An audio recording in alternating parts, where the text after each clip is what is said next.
Hello, welcome to another edition of Fit Health Well. I am your host, Jay Denson, and today I have some very special guests. This is something, a topic rather, that I really wanted to get into, and it's along the lines of agriculture and farming, and it's something that I feel personally that's not discussed enough, and mainly in the African American community, and a skill I feel that Black people need to have. And by saying that, even myself, I want to learn. I think it's a necessity to know how to grow your own food, right? Like we go to the restaurants and or the supermarket, and we can pay an absorbent amount, a lot of money for whole foods, but for a lot of us that lives in these impoverished communities and don't have these resources, it's good to just have that. So I am very, very excited and happy to have Mr. Willie and Miss Marisa Miller of Miller City Farm, and they are based out of South Fulton, Georgia. And I just want to introduce these guys. How are you today? Good. How you doing? Doing very well. Well, awesome. I'm so glad to have you, and thank you for being a guest. I am so honored to have you. So we're just going to get right into it. And Marissa or Willie, you can take the first question, but just for the listeners, give us some background on the work that you guys did and what was the motivation behind that. Sure. So as you guys all know, Willie and I are urban farmers. We're here in South Fulton, which is a southern suburb of the city of Atlanta.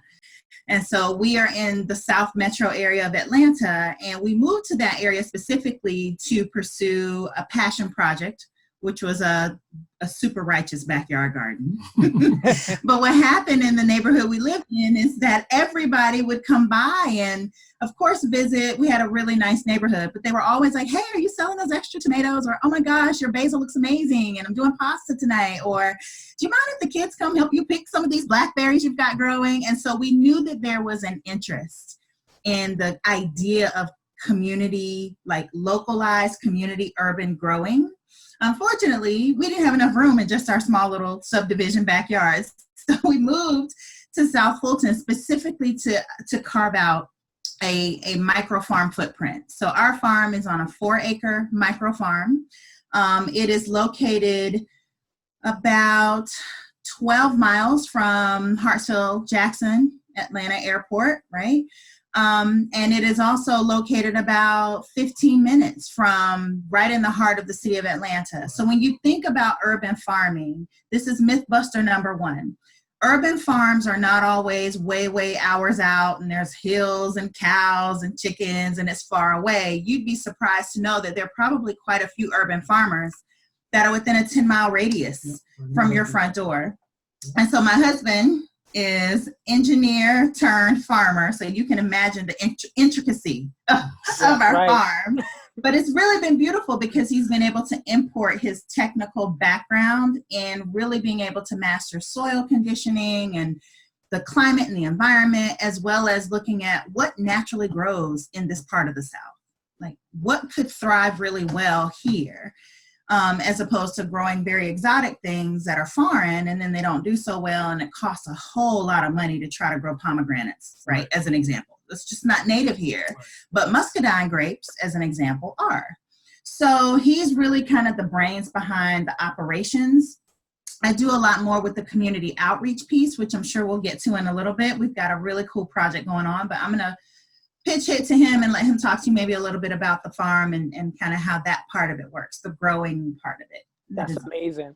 So before we get to the growing part, the first question I want to ask you too is specifically just for the listeners and people outside of Georgia, just give us a little history about South Fulton and how did it become this undeserved area?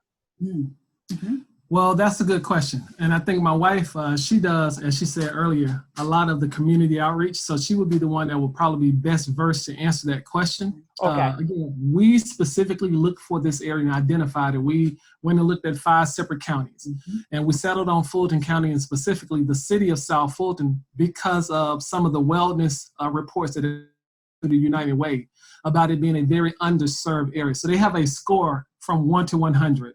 And if I'm not mistaken, South Fulton ranked like number 69, Yeah, 69 out of 100 in terms of poverty, kids that are being undernourished in terms of the food that they are being provided, households that are below the poverty line, those types of things. Yeah.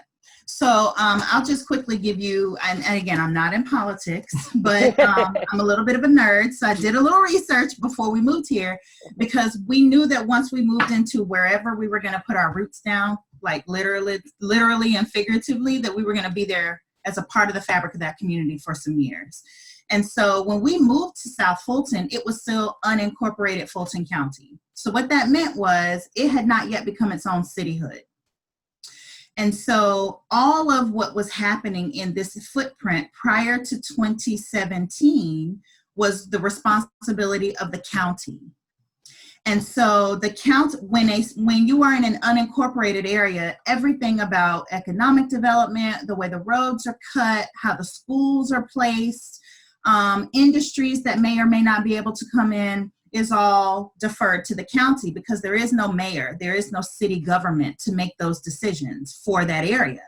And so what had been happening in this part of Metro Atlanta for well over a decade is that Fulton County had not been very assertive about implementing and erecting the kind of economic development plan that would make for robust cities, attractive communities, industry that could thrive here. And so when you don't have those things, then you've got very transient communities. People are not really able to make a lot of money. There's a lot of low income housing that was in this area prior to it becoming a cityhood that influenced how the free lunch programs were administered. Right. And so that combination of lack of access, because in our city right now, even though we have been an official city since 2017, there are still only 2 grocery stores. Wow. And those grocery stores are 20 minutes apart. Hmm. And our city has 140,000 households in it. We are the largest city in the United States that has the highest percentage of African Americans in it. We have, according to the census, over 95% of our population is African American by self-claim, right? And then of that whole footprint, right? Think about that. That's huge, 140 houses and that kind of penetration. And yet you've got all the schools in this area, the kids are getting free lunch because they're Title I schools. And Title I is directly connected to income earnings that are reported.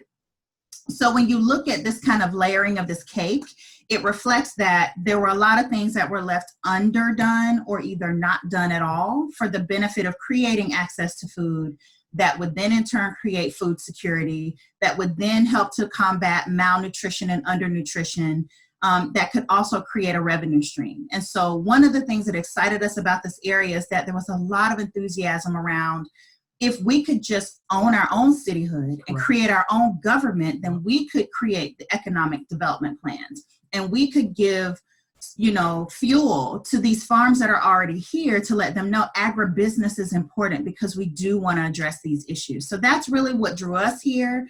That answers a little bit about kind of how South Fulton became South Fulton, what happened prior, and a little bit about what they're forecasting for in their not so distant future. Absolutely. Marisa, Willie, I'm sorry, we're going to get to you in a minute, but Marisa has her pulse on the demographic. And yes, I kind of want to roll with this. That's fine. She is on the ball. Yes. So the next question I have for you, Marisa, is before you guys implemented your farm in South Fulton, what were some of the gaps, right? Like what were some of the positive things you were able to immediately address? And the second part to that question is, what do you need help on the most in order to help this community thrive? Oh, wow. That's a great question. And the perfect 2-part question. So I'll tackle the front end and then I will happily hand it to the farmer because he's got a really awesome program that he's initiated, and he's actually gotten some support from some of the local community businesses around it. But if you want to know what's really the win, right? I would say the biggest win for Miller City Farm inside of the first 6 months of us being in this footprint was raising the awareness that there are farmers inside of the city of South Fulton, and there are farmers that look like you. and that have wrestled with these same challenges of lack of access, and that can provide a solution that's less than 5 minutes from your front door. Right. So you would be amazed to hear how many stories we've heard, how many postcards we get. I mean, people stand in our lawn with tears in their eyes, and these are people between the age of 28 all the way up to like 70. And they say, I am so grateful that you are here and that you're willing to re-embrace agriculture as an industry, because there are certain things that we just have to have in order to thrive as a community. And food is one of them. That's right. And if we can't get grocery stores, big box grocers to provide what we need, we have to be able to support those in our community who are willing to toil in the soil on our benefit. And so I would say that is the biggest compliment. That really is kind of the wind under our wings when it gets tough, when it's like today, it's 90 degrees outside in Atlanta and it's humid and we host bumblebees. I almost got stung this morning picking blueberries, right? So this is not the kind of work for someone who's not committed to it. But I will say that is one of the biggest wins. We also received a proclamation within 6 months of the city becoming a city from the city council and the mayor of the city of South Fulton to say, we are so grateful that not only that you're here as a farm, but that your commitment to agribusiness and really being able to infuse a sense of pride and economic growth on the back of agribusiness is welcome here. And we want to do whatever we can to support your growth, your ideas, your expansion, so that we can help our students, help our churches, and help our neighborhoods. And so when COVID hit, right, COVID-19 hit and it wrecked a lot of things, right? It made people concerned about, where am I going to get food? How am I going to feed my kids? They were in school all day. Food wasn't a concern. They were in school all day. Mm-hmm. But now they're at home with me. And so how am I going to solve for this delta of malnutrition and lack of access? Nothing else has changed. And so my husband, Willie, had a meeting with some of the leaders in the city and some of the other business owners, and they came up with this awesome food emergency preparedness plan for food access. And it is the Georgia Grow Box. I'm so proud of him because it's just the perfect next step, right? When you have a partner in this space from a city perspective and from a business perspective, and you see a need to feed people. So Willie, you want to tell them about this program? So the Georgia Grow Box campaign is a partnership with Miller City Farm and Golden Gate Healthcare Resources, which is a nonprofit here. Well, we basically came together and said, in the event that people need access to food and they can't get to the store because people are getting ill, what can we do to provide them a backup? And so we went out and talked to business owners, and we started collecting resources, meaning monies, building materials, and we came up with the Grow Box campaign. It is simply a starter kit, garden starter kit, 4x4 box that comes with all of the growing medium, the seeds or the starter plants with the fertilizer. And we also have a class that we've started that's for the next 60 days. We're going to educate people on how to grow food right in their backyard. So that's been huge because it has caused people to begin to communicate with each other who no longer communicated with their neighbors. I got an email this morning. People are now reaching out to their homeowners association to see if they can change the bylaws such that they can have these grow boxes on the front, side, and back of the property, because in Georgia there's so many trees, so depending on where you are, you might not get enough sunlight to grow things. And our goal is to give away, and these are things that we're giving away, right? 10,000 of these grow boxes. One grow box will feed 3 people, so you're talking about the potential of being able to feed 30,000 people in a city that has over 147,000 households. And because it's been so successful, now the city has circled back around, and now they're having conversations with us about a matching program on how they can work with us to expand this. Mm-hmm. And so those are just some of the things that we're working with. And what we need support is if people would like to give money towards the Georgia Grow Box campaign, a grow box in itself is $60. That pays for all of the material, that pays for everything that goes inside of it. We do all of the building construction, and then we have a lunch date that we do through Eventbrite, where we make everyone in the city of South Fulton available, and they get on the list. And once we have 100 boxes gone, they're gone. So far, we've given away 350 of those boxes.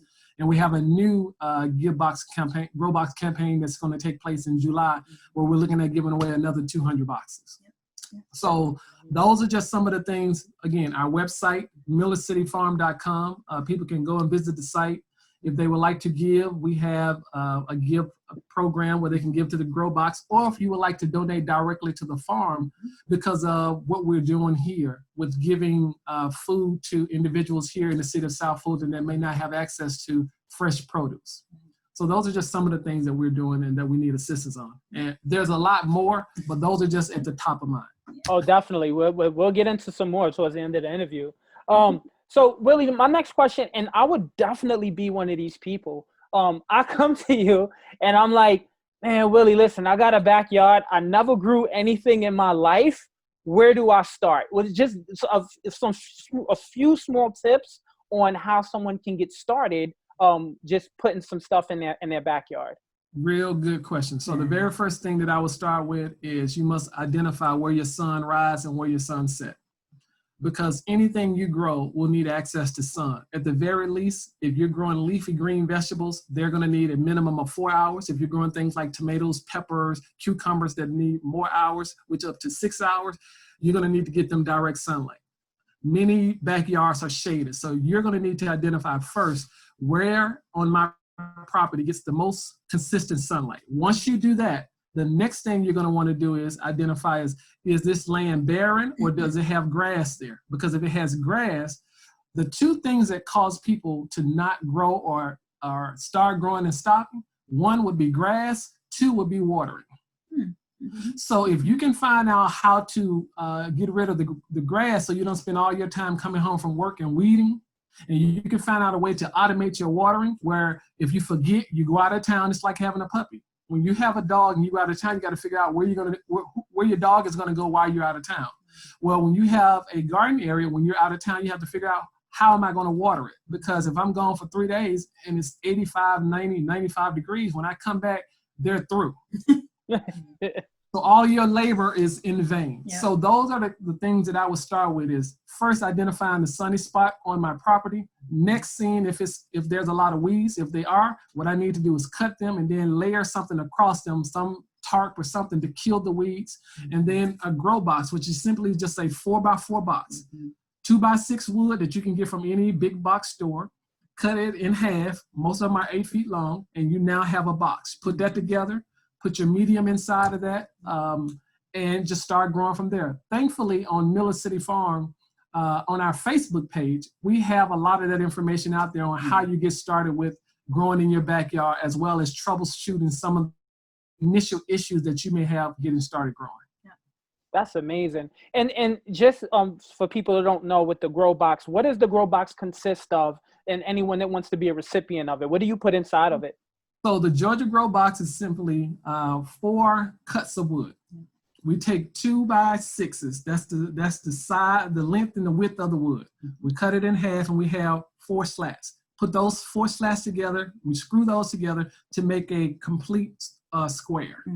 Inside of that square, you would put your growing medium. That would be just like peat moss, black cow manure.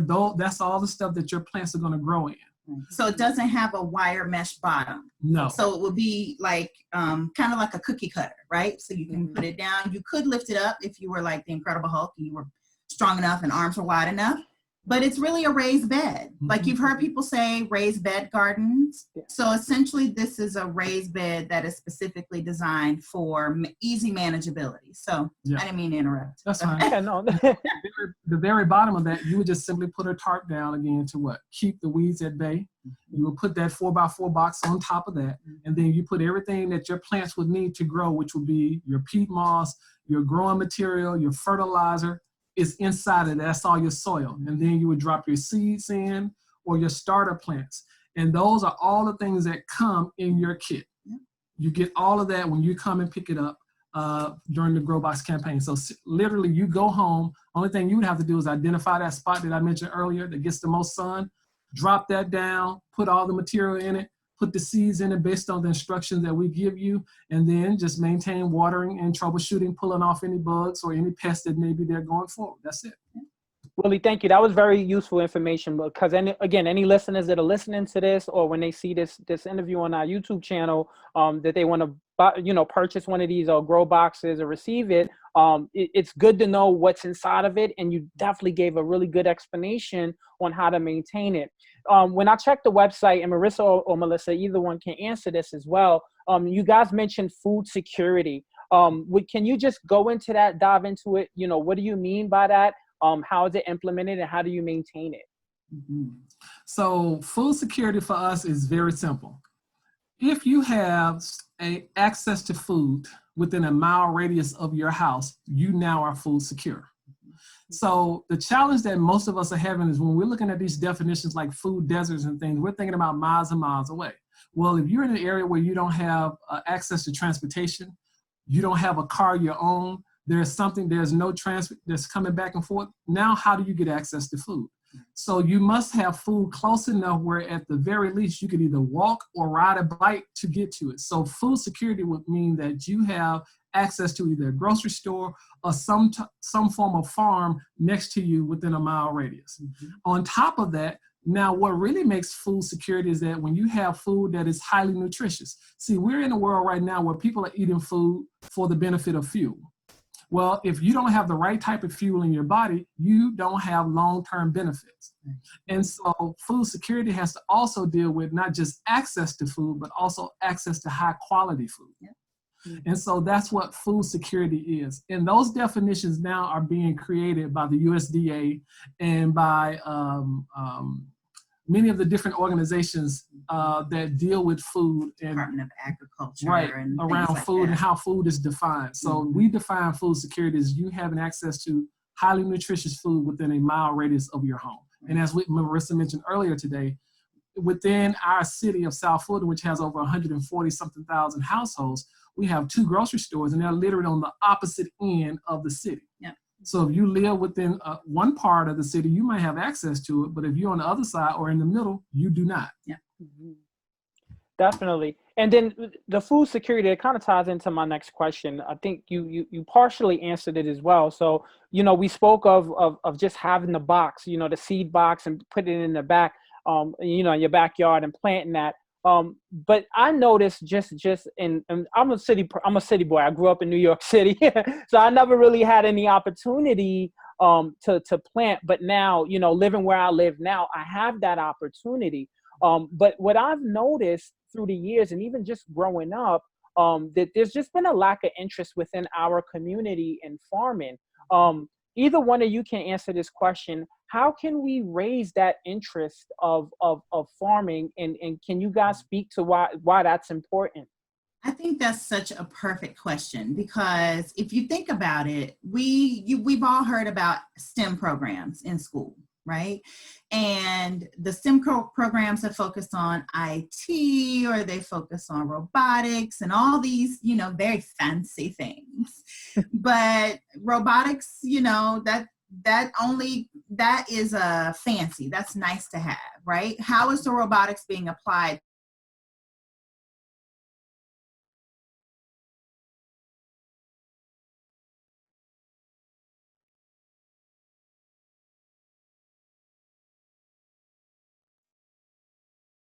Believe it or not, robotics is a huge part of the food supply chain. Mm-hmm. From conveyor belts to packing and cleaning and distribution, and it's huge. We could not have food distribution in this country without the use of modern technology, STEM, robotics, IT, automation, right? Yep. But if we don't start to teach children how to apply these very fancy STEM concepts to a real life application that solves a problem. See, the difference between like earlier generations and this generation is they only want to be involved with things they can get passionate about that can solve a major issue, right? We've seen it on TV. You ask kids what they want to do now, and they say amazing things like solve for water insecurity in Africa. And you're like, what? You're 8. Are you serious?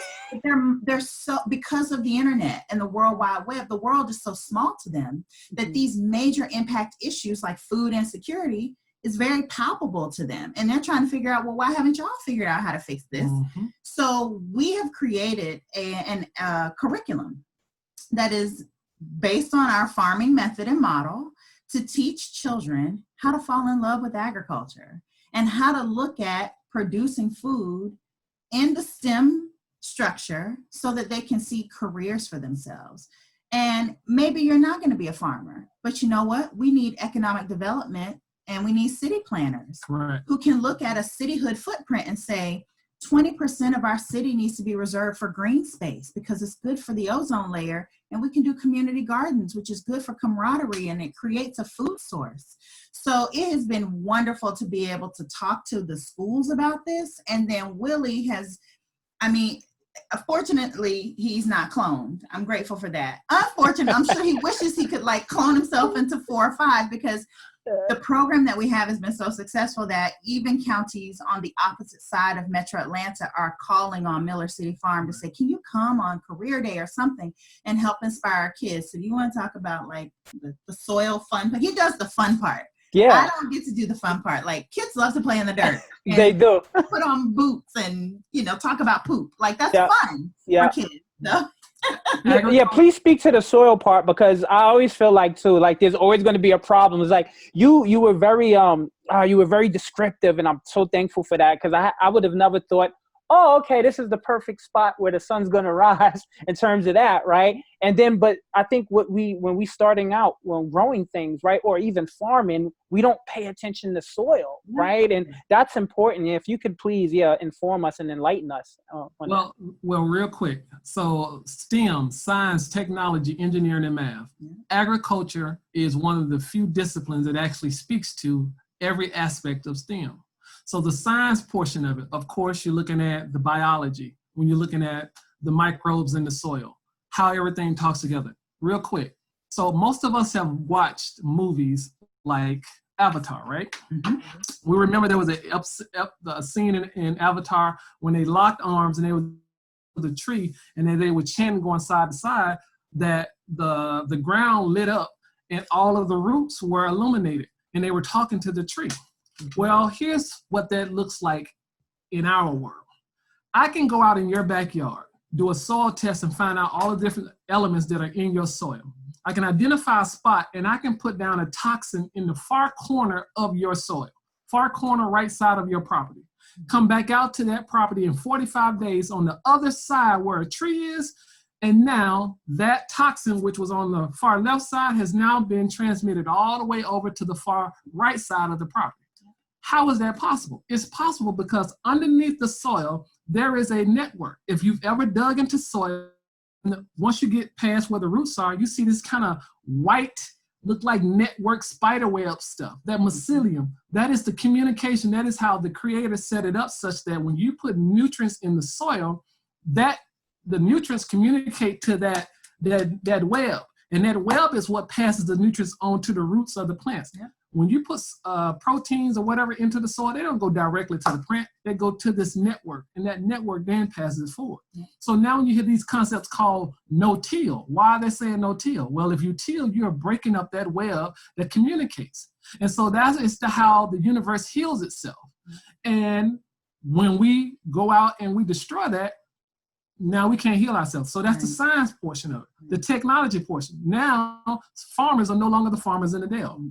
I'm an engineer. Farmer in the Dale. You must now be an engineer to be a farmer, because there's so many data points that you must be able to take in. You must now know how to automate your water. You must have greenhouses that the size raise up and go down based on the temperature, because if at 93 degrees, if your tomato plants stay 93 degrees for 4 or 5 days, they stop producing flowers. If they don't produce flowers, that means no more baby tomatoes are made. So you must have your house where the shade comes down or the side raises up once it gets hot inside. That's technology. Yeah.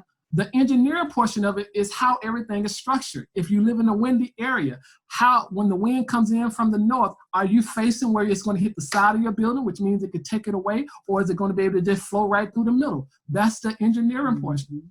And then the math is how, when I'm looking at the beds, if I have a bed that is 85 feet long and it's only 30 inches wide, and I know spacing when I put my tomato plants down, each plant must be 9 inches apart. Then how many plants can I get in that footprint? Mm-hmm. And if one tomato plant in the life of a tomato will produce, in the life of a plant will produce 35 pounds of tomato, mm-hmm. then I can do the calculation that says by the end of the season, I have produced how many pounds of tomatoes. Yeah. Science, technology, engineering, and math. Yeah. And the kids are so geeked up because it's one of the first times that they actually get to see how math actually works in the world, right? Or how science is not just something cool and we made something explode in class, but science really does equate to strawberries in my ice cream. And one other thing, now we have this new discipline that's called STEAM, STEAM. Yeah. For in the school world, the A is for arts. Yeah. Because many of the arts has been taken out. You don't get no more artistic when you start talking about farming, because farming is all about aesthetics. Yes, it is. Reds and yellows, talls and smalls. Yep. How everything works together. So when you go out there, not only do I want produce that is going to be highly nutritious, but I also want it to be laid out and structured in such a way that it's visually appealing. Yep. So when kids come out, they're like, wow, all of the senses are hit. Yep. Science, technology, engineering, math, as well as art. That is agriculture 101. Yeah, and so I know your head is like blown. No, it is. It's like a full lesson, and I love it. I'm sitting here like I am a student. I didn't even know there was like a super highway under the ground, and how nutrients are being transferred. My whole life, I'm like, okay, let me water the plant on the roots, and not knowing that this stuff can travel throughout your property. Like, this is mind-blowing and amazing. It's awesome. And so to your point though about the soil, because he had asked like, how do you care for the soil? So can you talk a little bit about like the challenge or the reward, the soil conservation piece? Because I know he wanted to know about the soil, and after you blown his mind about this network underground in the soil. I love it. I love it. Just so the soil benefit is that in America in 1942, 1943, the USDA came out with a report that basically said that America has depleted over 80% of its topsoil. So topsoil is simply the first layer of soil that is beneath your grass. So you have your grass, and then you have all of your light fertile soil, and then you go to what is other sediment and stuff beneath that. All of your growing takes place in what's called your topsoil. The more topsoil you have, the easier it is for you to grow plants. So the more topsoil you have, the less flooding that you have, the less erosion that you have, the less landslides that you have. See, when America was a baby nation, before the colonizers came over, when they would throw literally a seed off the ship anywhere, stuff would grow. So much so that we have a part of America that's called the breadbasket. Yeah. The reason that was called the breadbasket was because over eons and eons of organic matter building up. So much so that at one point we had over 18 feet of what was considered to be topsoil. Mm-hmm. But because of erosion, commercial farming, monocrops, that over time has depleted. So you're lucky now if you can find in most areas 6 inches of topsoil. Mm-hmm. So the biggest part of what we're dealing with now is the challenge of rebuilding soil. Yeah. So you're hearing about composting being everywhere. You're hearing about vermiculture, which is worm building and all those things. Mm-hmm. So those are the things that are taking place that we're looking at from a soil perspective. And everything goes into the soil. You don't feed the plant, you feed the soil. The soil is the belly. It's like our belly. Mm-hmm. What goes in, you are what you eat from your head to your feet. That's what you're looking at when you're talking about the soil. So all of the nutrients, everything goes into building up the soil and making it stronger and better. And if you do a great job of that, you have to deal with less pests, less anything attacking your plant, because the plant can fortify itself in such a way where it does not need all of the other toxins spread around. So that's one of the biggest things about the soil. I'll give you a story. So we all know about Chernobyl, right? Yeah. We remember as kids the that toxic, yeah. Right. Okay. So some years after that, they were still going around with the Geiger counters, and they were finding out that it was still hot, like radiation. Those isotopes were still there, and so they're like, okay, but we need to have some areas where we can start growing. And so what they decided to do was bring in the scientists to see how can we take some portions of land around this area to start growing. Agri-scientists. Yeah. So what will we need to have in place? Well, most vegetables grow within about 6 to 8 inches of topsoil. They don't go down feet. Carrots go down deep. Tomatoes have roots that go down deep, but most of the green leafy greens are between 4 and 6 inches deep. So they said, well, if we can find a way to create enough topsoil that's about a foot or deeper on top of this radiated area, we could grow something. Now, it sounds crazy, but that's what they were thinking about. So they said, well, how will we do that? And they looked around at all of the things that the Creator made that could potentially help them. And the one thing that came out was what? The earthworm. The earthworm is the only animal or insect or whatever it is in that when it eats something, transfers it through its gut. Once it comes out its gut, it's neutral on the other end. So they essentially went and brought in 18-wheeler loads, multiple truck loads of nothing but earthworms, and just let them go on this radiated area. And they let them sit out there for about 4 years, eating them, doing their thing. They went out there after about 4.5, almost 5 years later, and with those earthworm bitten, now when they found the worms, some of the worms looked like this. Some of the worms were this large, right? They were thick like a snake. I'm just saying. But they discovered that the worms had eaten enough topsoil that 18 inches, that's a foot and a half, 18 inches above that was neutral from radiation. They could go with the Geiger counter and there were no signals going out for radiation. And they were able to start planning on that as long as they maintained that distance between the top and the very bottom where the radiation was. This is science and information that our kids need to have access to so that we can really start solutioning for some of the things that are taking place around us and changing the world.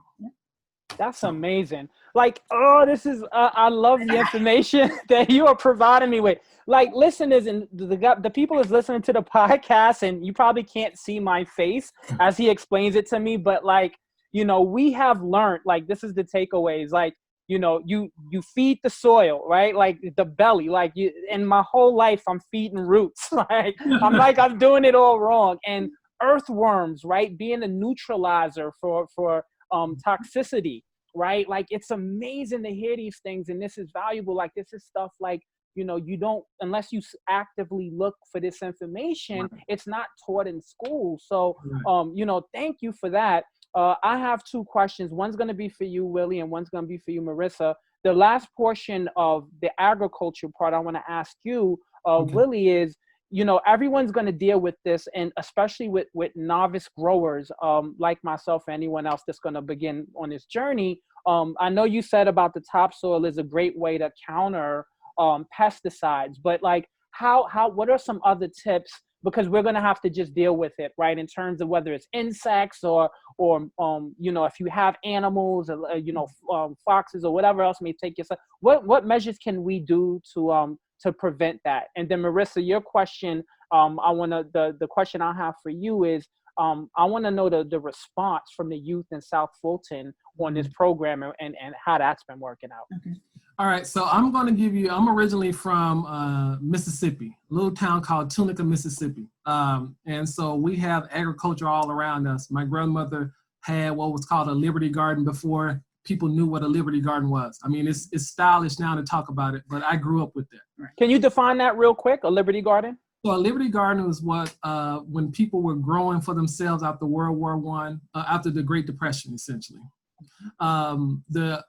We did not at that time in America have the social programs that we have now. There were no food stamps. Only thing they had was a food line. They were rationing out things like cheese and maybe some bread, but for the most part, people were starving to death after the Great Depression took place. And then when we went into World War I, into World War II.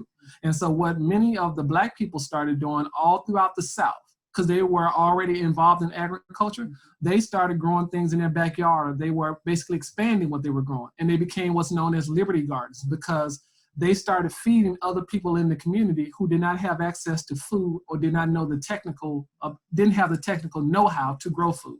And so they were called Liberty Garden because it kept you safe and kept you free mentally. So that's what but now we have, because of what's going on in the economy and stuff, this concept of Liberty Garden is coming back, where people are learning how to grow for themselves, because I can't be dependent on what my government is going to do, because they may be busy handling something else. And I could be one of the people they're not concerned about. So Liberty Garden.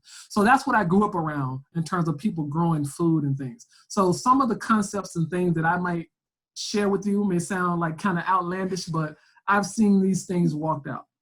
So when you want to talk about the agriculture side, I kind of lost my thought. But when you were asking the question on the pesticide, the agriculture side, one of the the pests, like how do you manage it all from the soil all the way up to the plant? Correct. Pests and everything. So from the pest perspective, you have things that are going to be the commercial side, and then you have things that are called home remedies. So if you have predators, deers, rabbits, squirrels that are eating your produce, which many people do, two things you can do. You can go to a barbershop, tell them all the hair that they would normally cut that's on the floor, they will put in the trash, tell them you want that. Take that hair and spread it all around your growing area, all on the outside, whatever. Why? Because the same reason that when they do drug tests, they cut your hair, because it's the remnants of the drug is left in your hair, in your follicle. That same thing happens in terms of your smell. Pheromones are also in your hair. And when animals can smell that, they're like, oh, somebody may be out there. I need to be concerned. The predator fear it strikes in them. And they're like, okay, I need to get away from it. So the deers will run away, the rabbits will run away, because they think that there's a human being out there, and there's literally just hair spread everywhere. So that's one of the remedies that you can use. There are products that are sold in stores like Liquid Fence, which are products made with animal pheromones that you can spray around your property that keeps big predators away, because again, they think that there's a wolf or a coyote around. If I'm a deer or if I'm a rabbit, I know that that's not good for me. Then when you start talking about actual pests, you have things that's called beneficial and companion growing.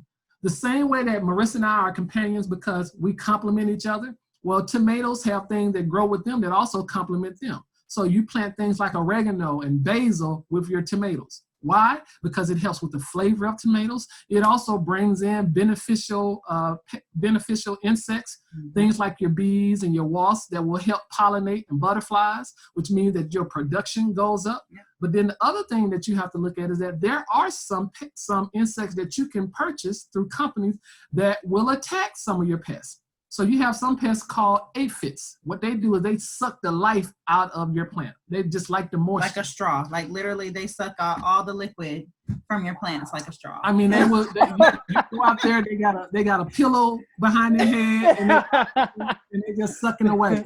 You're right. And so what you have to do for them, you say, you know what? You're so small, I'm not going to even bother with you. So you go and get things like ladybugs. Ladybugs will eat their body weight in a day of aphids. Like that's their filet mignon. And they continually grow and grow and grow and grow. So you have things like ladybugs. You have things like praying mantis. You know, all these little bugs, and when we were kids, we like, ooh, but praying mantis, they are excellent. So what you're trying to do when you're building a garden area is that you're trying to make it as natural as possible. You don't want to run everything out. You want to have a balanced ecosystem. Mm-hmm. So that's what you're doing when you're talking about gardening, is that I want to make it so healthy that all of the butterflies want to come, that all of the bees want to come, that all of the praying mantis want to come, the ladybugs want to come, and they can all eat the things that are here. And I want to keep everything watered and moist enough so that my plant can build their natural resilience up by pulling up the nutrients from the soil. And so those are just some of the things that you can do from a pest perspective, but you look at it from a companion planting, beneficial insects versus non-beneficial. And then you can also get into a lot of different products, neem oil, permethrin oil. These are things that come from sunflowers that you can spray on and that help. You can use things like insecticidal soap, which is essentially getting Dawn dishwashing liquid, mixing it with a little water, spraying it on the bodies. Most of the things that are going to attack your produce have very soft bodies. Well, if you've ever washed your hands with Dawn dishwashing liquid and you keep washing it, what happens? Your skin kind of dries out over time, right? Yeah. Well, when you put that on a soft pest on the garden, what will take a couple of days for your hand happens instant with them. It's instant contact. And all you have to do is just go and spray some water on to wash the soap residue off of your plant. And now you just have something all natural that you just did to reduce the pests on your product. Yeah. And so those are just something, I mean, we can literally go, again, if you go out to our Facebook page, that's what we're doing. We're doing these classes where we're hands-on showing people what they can do, because they have questions just like you. Many of them are novice. We've had people that reach out and say, look, I want you to be my personal coach. How much does it cost? I mean, it's amazing. Yeah. And it's all available. So I am positive, and I'm telling you right now, after this interview, you guys are gonna get a couple of people reaching out to you guys. You've given us so much information that I'm hesitant to ask you too much, because the whole purpose of this is not only to raise awareness, but to draw people to, what your organization is, which is an amazing thing. So, I want to thank you for that and all the information. And now, Marisa, I want to take it to you briefly, because I'm very interested to know the feedback from the youth of South Fulton. Are they excited with what's been going on? Oh my gosh. Yes, they're so excited. So I will tell you what the response has been in the classroom, and what it has spawned for us outside of the classroom. So Willie made a comment just a moment ago, and he mentioned one of our buzzwords with our curriculum, which is an ecosystem. It's, again, what we've recognized from the kids is that they see things as a collective, right? It's very hard for a young, and when we say kids, our program focuses on elementary school age children. So all of the programs that we've launched start in the elementary school, and then they graduate into the middle school. And so what we've noticed is that if we can just make sure that they understand the entire ecosystem, and for us, our curriculum really looks at the ecosystem being the weather patterns, right? So rain and the wind and some of the other stuff that Willie was talking about, and then how that feeds into conservation. Right? So how do we care for the soil, and how do we protect it from toxins? And toxins are bad for animals. Yes, toxins are also bad for plants. Well, why would they be bad for plants? And we wrap it into the plant life cycle, right? So if you have too much of this in the soil, the plants can't germinate, whether it's too much water, too much toxin, not enough light. So because of the way that we wrap the whole storyboard together, we give them all an end of program project. We invite their parents and their teaching block to come and see it. And they are so proud to be able to show not just their teachers, because their teachers have been hands-on with them, but to be able to kind of brag to we thought they would be proud to tell their parents. Right. Like, look what I learned. But legit, what they're the most excited about is to be able to show their other friends, their other peers in their age range that they learned about aphids. And then they give recommendations at the end of other people's, like, hey, you talked about worms, but we talked about aphids. Isn't it cool that both of them have a similar predator? So if we had a garden, it's beautiful to see how organic they own the knowledge, because that's our goal with this program, is to not just make it an academic exercise, because, I mean, really, they get enough of that. Right? Yeah, exactly. We wanted to be able, again, we're trying, our whole mission is to inspire the next generation of agribusiness technicians to solve for this global issue of food insecurity and malnutrition that leads to a whole host of health issues and just unnecessary stress about where your next meal is coming from. And so to see 8, 9, 10-year-olds really internalize this has been more than a joy for us. And then to see it graduate into middle school age kids. So now what's happening is that middle school age block between like 10 and 14, they're asking their parents, can I go work on the farm? Mm-hmm. So in a metropolitan area, there's certain extracurricular summer things that parents do for their kids that you just know, right? So if there's a zoo in the city, all the kids are going to try to go work at the zoo, and then they're going to pretend to talk about how they learn about animals and blah, blah, right? And then they put that on a resume and it looks great. But what we're finding is, thanks to COVID, the zoos are closed, right? A lot of these museums that they would have had opportunity to engage with, they're just not open because of the nature of the pandemic, and everyone's trying to be safe. Cities are trying to be conscious, so are schools. So what we have launched is a youth internship program right here on our farm. And we're doing a virtual as well as a live camp that still gives them an opportunity to have some hands-on and some virtual experience, but it's in a way where they can still be safe, they can still learn, they can still own some things. They have an end of program project, and it gives them an opportunity to meet people from other schools, right? So right now, our curriculum is, if you go to school A, you're going to present to your peers at school A. But this internship is giving students at school A and students at school C, right, an opportunity to connect. So again, our whole goal is to really, really push the boundary of to be in community. Is community just my block? Is community just my subdivision? Is community just my school? Or is community this entire footprint where we all have the similar challenge? Is community my part of the country, the Southeast region, or the Northeast corner, right? Where we have similar issues.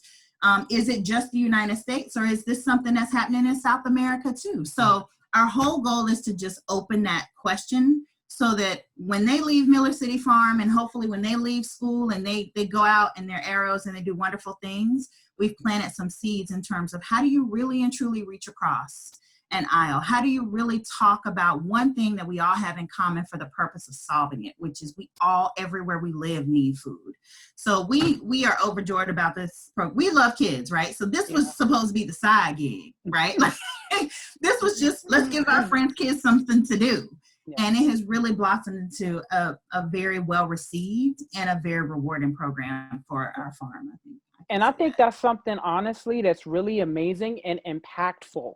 And like you said, you know, maybe the initial intentions was, you know, this is going to be a side thing, but what you two are doing, and I'm just so honored that you guys are doing this, but you're setting up our generation with a skill set. Not only are you raising interest, but able for them to provide for themselves, and not only themselves, but their community, right? It's something where, you know, I myself, when I was young at 8 and 10, I wasn't interested in farming, but guess what? My grandmother grew up in Franklin, Virginia, and she grew up on a farm, right? And there's this disconnect.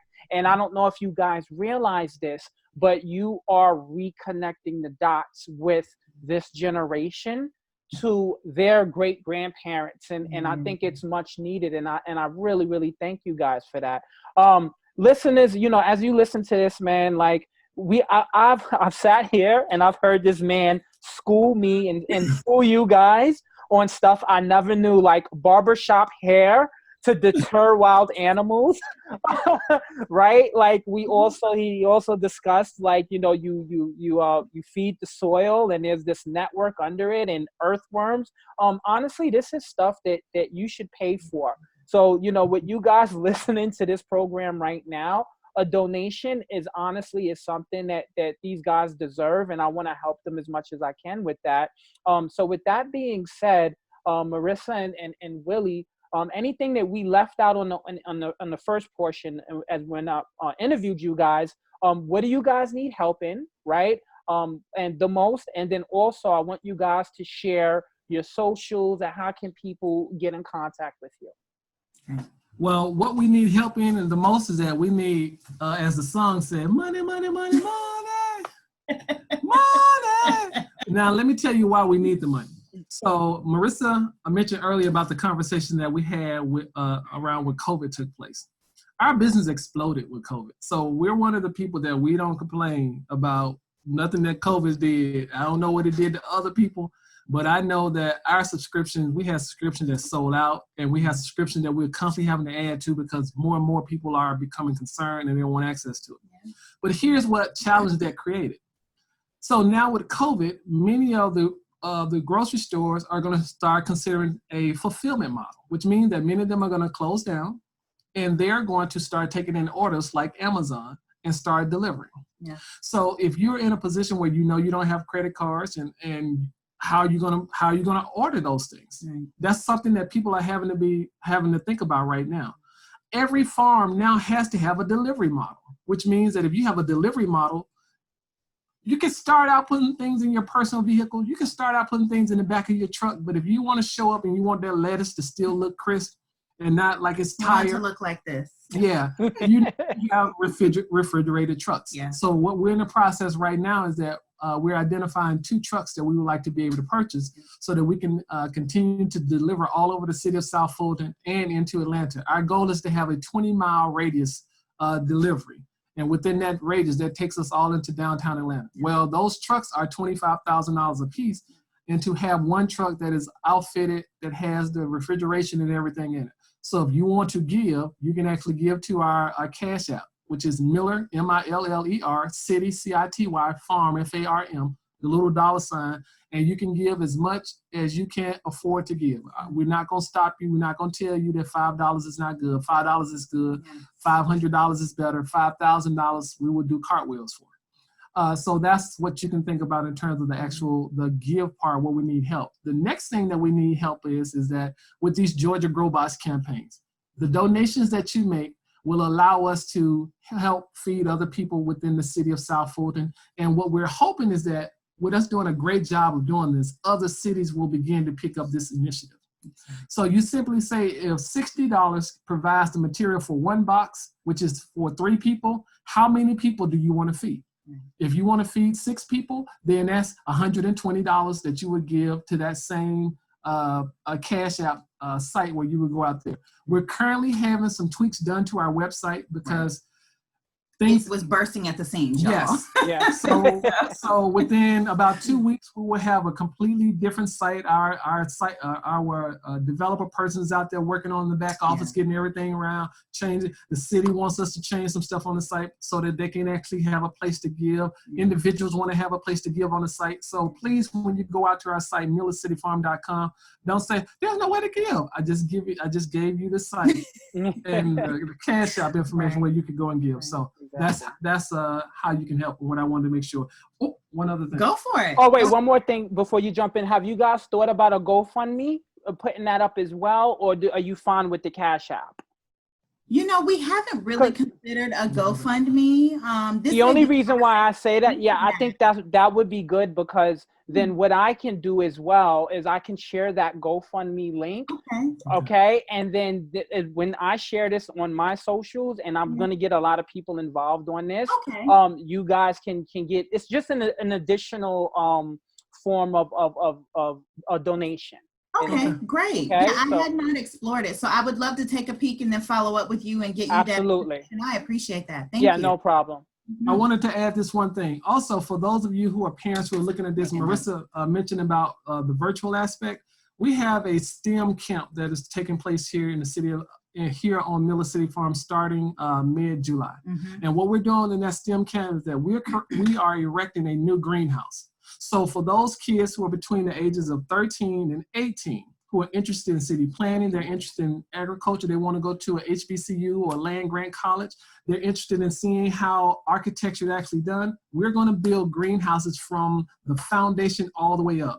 And that is going to be our STEM camp. So we're going to have some kids here, about 10 a day, that's actually working with us. And then we're going to have others as a part of the virtual apparatus where they will be able to dial in, ask questions, and see their peers helping to erect this greenhouse for STEM. For those parents who are like, what can I plug my child into this year? We have that. And all that information will be out on our website, as well as our social media, which is, again, on Facebook, Miller City Farm, by the 3rd week, where are we? Of July? By the 1st week of July, that information will be out there. Yes. And the 10th for that virtual camp is the middle of July.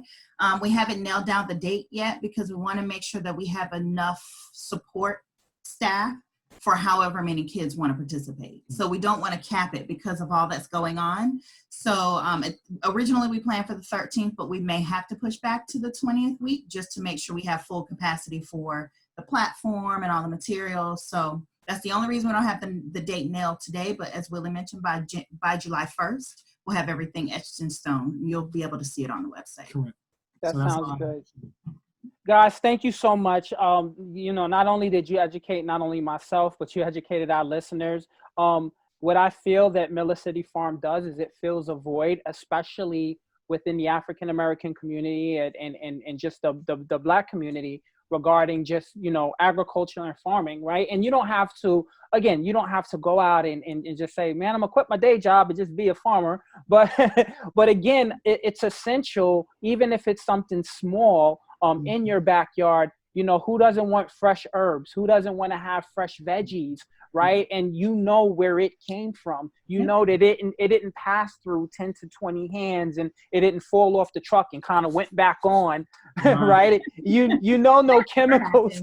It was right in my backyard, right? So that is the work that you guys are doing. And in addition to that, you know, Marisa and Willie, what you're doing with the youth, I think that's very important, because it's reconnecting us to our roots and what we were doing in the beginning, right? Because we are in a age of technology where we kind of got away from skills, right? And I think that farming and agriculture as well, it's a skill and it's a necessity. So again, thank you guys so much for coming on. For you guys that are listening to this, and you will see it on our YouTube channel, I'm going to have all the information for you guys to donate to them.